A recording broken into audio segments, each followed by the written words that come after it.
Gonna start with indicated off the bore. This is within a 1/2 thousandth of being concentric. Next step to check is the threads in relation to the bore.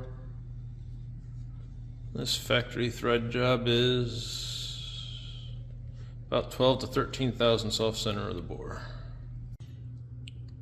Okay, suppressor mount number 1. Going off the OD, the mounting surface, it's about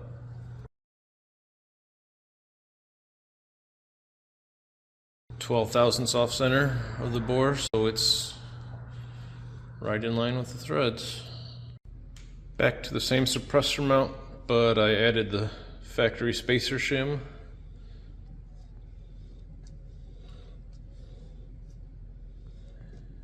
And it's about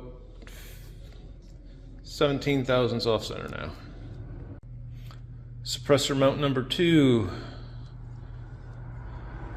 No timing shim.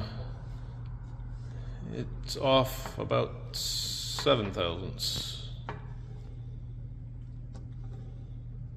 Okay, suppressor mount number 2 with the factory provided timing shim.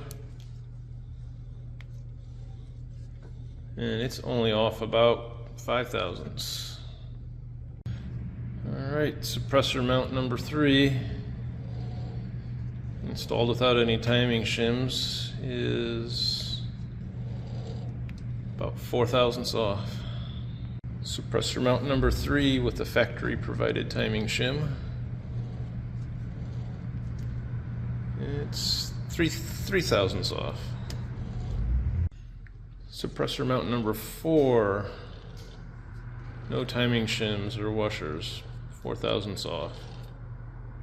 Suppressor mount number 4 with a crush washer.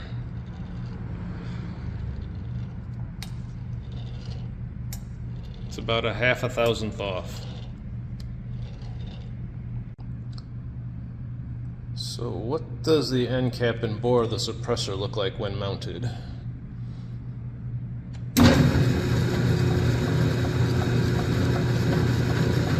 What does this one look like? Let's do a direct thread mount 9mm.